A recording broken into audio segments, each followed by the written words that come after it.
أعوذ بالله من الشيطان الرجيم بسم الله الرحمن الرحيم قل يا قوم اعملوا على مكانتكم إني عامل فسوف تعلمون من تكون له عاقبة الدار إنه لا يفلح الظالمون صدق الله العظيم قل یا قوم اعملوا علی مکانتکم انی عامل۔ اے نبی صلی اللہ علیہ وسلم آپ کہہ دیجئے اے میری قوم تم عمل کرو علی مکانتکم اپنی جگہ پر اپنے طریقے کے مطابق، انی عامل اور میں اپنے طریقے کے مطابق عمل کرتا ہوں، فسوف تعلمون پھر عن قریب تمہیں پتہ چل جائے گا، من تکون لہ عاقبۃ الدار کہ آخرت کا انجام کس کے حق میں ہوتا ہے،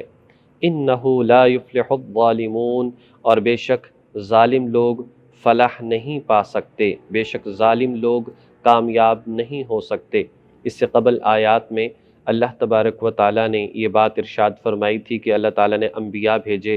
تاکہ اللہ رب العزت کا وہ تعارف کروائیں، لوگوں کو حق اور باطل اس کے بارے میں بتائیں،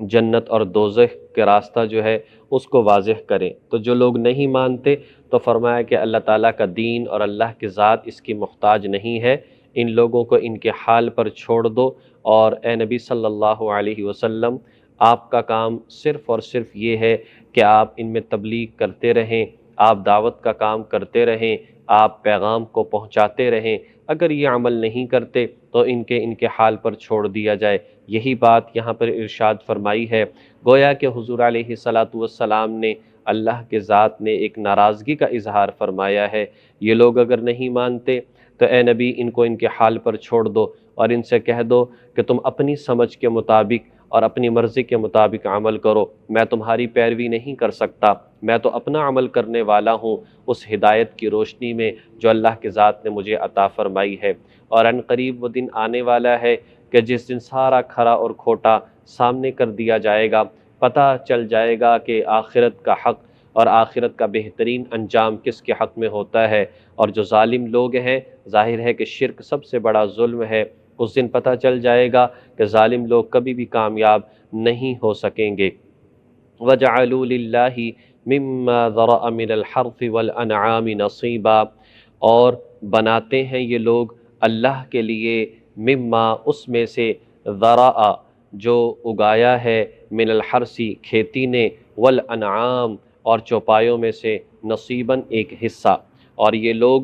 جو زمین کی پیداوار ہے اس میں سے اور جانوروں میں سے اللہ کا ایک حصہ بناتے ہیں۔ فقالو اور پھر کہتے ہیں ھذا للہ بزعمہم ان کے خیال کے مطابق یہ حصہ اللہ کا ہے، وَھَذَا لِشُرَكَائِنَا اور یہ ہمارے شریکوں کا ہے، ہمارے معبودوں کا ہے۔ فَمَا كَانَ لِشُرَكَائِهِمْ پس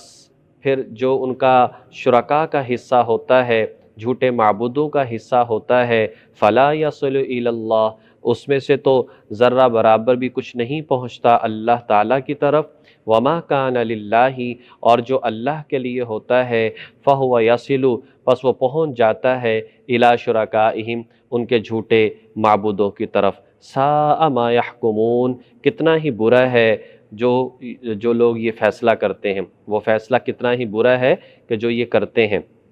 بات دراصل یہ ہے کہ جو مشرکین تھے، یہ بالکل بھی بات نہیں ہے کہ مشرکین یا کفار مکہ اللہ کی ذات کو نہیں مانتے تھے، یا اللہ تعالیٰ کی ذات کو تو مانتے تھے، اللہ تعالیٰ کی ذات پر ایمان بھی رکھتے تھے، لیکن جیسا ایمان رکھنے کا حق ہے توحید کے مطابق ایسا نہیں مانتے تھے، بلکہ یہ لوگ کہتے تھے ان ھذا لشیء عجیب اللہ تعالیٰ کی ذات کو ایک ماننا یہ تو بڑی عجیب سی بات ہے، یہ کیسے ہو سکتا ہے کہ ایک اللہ ہو؟ نہیں، بہت سارے خدا ہونے چاہیے۔ یہ لوگ شرک کیا کرتے تھے، اللہ تعالیٰ کی ذات کو بھی مانتے اور اس کے ساتھ ساتھ لات، منات، عزا، حبل ان کو بھی جو ہے وہ بت مانتے اور اپنا معبود تسلیم کیا کرتے تھے۔ اس آیت کریمہ آیت نمبر 136 سے لے کر آیت نمبر 144 تک 144 تک جو ہے مشرکین مکہ کی کچھ بے بنیاد باتوں کا ذکر کیا ہے، ان کی رسموں کا یہاں سے بیان شروع ہو رہا ہے، جہاں پر کبھی لڑکیوں کو زندہ درگور کرنا، کبھی لڑکوں کو بھی قتل کر دینا مفلسی،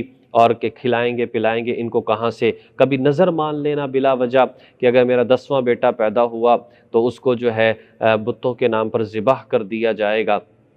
کبھی جو ہے کسی طرح کی اور کبھی کس طریقے سے یہ نظریں مانا کرتے تھے۔ تو یہاں پر کہا کہ یہ لوگ ایسے تھے جو شرک کرنے والے اللہ کی ذات کو بھی مانتے ہیں اور بڑی تعظیم کرتے تھے اللہ تعالیٰ کی ذات کی۔ تعظیم اس معنی میں کرتے تھے کہ اللہ تعالیٰ کی ذات کی عبادت بھی کرتے لیکن ساتھ بتوں کی بھی کرتے، اللہ تعالیٰ کے نام کا حصہ بھی نکالتے، اور کیا کہتے کہ جی زمین نے جو پیداوار نکالی ہے یا ان کے جو جانور ہوتے ان جانوروں میں سے ان جانوروں میں سے کچھ جانور لیتے اور ایک کچھ حصہ کچھ جانور اور کچھ حصہ پیداوار کا اس کا ایک ڈھیر لگاتے، اور کچھ جانور اور کچھ پیداوار کا حصہ ایک دوسرا ڈھیر لگاتے، اور پھر کہتے کہ یہ ایک ڈھیر اور یہ جانور اللہ تعالیٰ کے لیے ہیں۔ اللہ تعالیٰ کے لیے ہونے کا مطلب اس میں یہ ہوتا تھا اسے ہم مہمانوں میں خرچ کریں گے، اسے غرباء میں تقسیم کریں گے، اور ایک حصہ بتوں کے نام پر نکالتے، اور اس میں ذہن یہ ہوتا تھا کہ بتوں پر چڑھاوا چڑھائیں گے، اور جو مجاورین وہاں کے ہوا کرتے تھے، وہاں کے رہنے والے،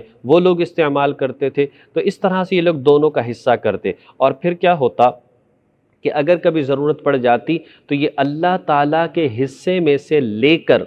اللہ تعالیٰ کے جو غرباء کے لیے رکھا ہوتا تھا اس میں سے لے کر بتوں کے ناموں پر خرچ کر دیا کرتے تھے، اور کہتے تھے کہ نہیں نہیں، اللہ تو بڑا بے نیاز ہے، اللہ تو بڑا غنی ہے، اللہ کو کہاں سے ضرورت ہے۔ لیکن ایسا کبھی نہیں ہوتا تھا کہ بتوں کے لیے جو حصہ مقرر کیا ہوتا تھا اس میں سے وہ کبھی غرباء اور فقراء اور اللہ تعالیٰ کی ذات کے لیے خرچ کر دیں، ایسا وہ نہیں کرتے تھے۔ یہ بات یہاں پر بیان کی ہے، تو فرمایا کتنا ہی غلط طریقہ ہے جس بات کو یہ سوچتے ہیں، اول تو نکالنے کی اجازت ہی نہیں ایسے اس انداز سے غیروں کے لیے، اور دوسری بات یہ ہے چلو بالفرض کیا گناہ ہی ہے، کفر ہی ہے وہ بھی، لیکن پھر یہ ہے کہ چلو جو اللہ کے لیے کر دیا ہے، جو حصہ مقرر کر دیا ہے، کم از کم وہ تو اللہ کے راستے میں خرچ کرو۔ تو یہ بہت ہی ان کا الٹا طریقہ تھا، اور یہ سارے کے سارے کام یہ عبادت سمجھ کر وہ کیا کرتے تھے۔ آگے اسی بات کو بیان کیا وَكَذَلِكَ زَيَّنَ لِكَثِيرٍ مِّنَ الْمُشْرِكِينَ، اور اسی طرح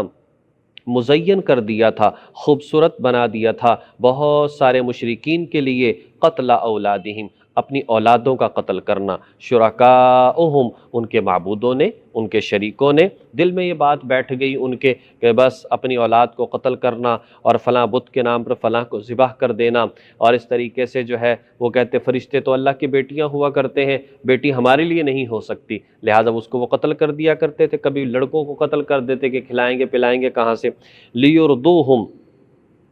تو فرمایا کہ تاکہ ہلاک کر دیں۔ وہ شرکاء کیوں مزین کرتے تھے ان کاموں کو؟ تاکہ ان لوگوں کو ہلاک کر دیں، لیردوہم، تاکہ وہ ان کو ہلاک کر دیں ان لوگوں کو، ولیلبسوا علیہم دینہم، اور تاکہ ان پر ان کا دین خلط ملط ہو جائے، تاکہ ان پر ان کا دین وہ مغالطے میں پڑ جائیں، دین کے معاملے میں انہیں حق اور باطل کا پتہ ہی نہ چلے۔ وَلَوْ شَاءَ اللَّهُ، اور اگر اللہ تعالیٰ چاہتا، مَا فَعَلُوهُ، تو یہ لوگ ایسا نہ کرتے، یہ لوگ ایسا نہ کرتے، بلکہ سب کے سب توحید پر ہوتے۔ فَذَرْهُمْ وَمَا يَفْتَرُونَ، لہٰذا ان کو چھوڑ دیجئے ان باتوں میں جنہیں یہ لوگ گھڑتے ہیں۔ اللہ پاک نے تو حق بات کھول کر بیان کر دی ہے، لیکن اگر یہ لوگ اس راستے کی طرف نہیں آتے اور حق بات کو قبول نہیں کرتے تو آپ کا کام صرف دعوت دینا ہے، آپ کا کام حق بات کا بیان کرنا ہے، آپ کا کام حق عبادت کا اور صحیح کاموں کا کرنا ہے۔ ان کو ان کے حال پر چھوڑ دیا جائے، ان کو آخرت میں پتہ چل جائے گا کہ ہم لوگ کیا کرتے ہیں۔ ساری بات کا خلاصہ یہ نکلتا ہے، وہ لوگ شرک کیا کرتے تھے، تو شرک آج کے دور میں بھی ہوتا ہے، ضروری نہیں ہے کہ انسان بتوں کو سامنے رکھ کر اور ان کی عبادت کرتا ہو۔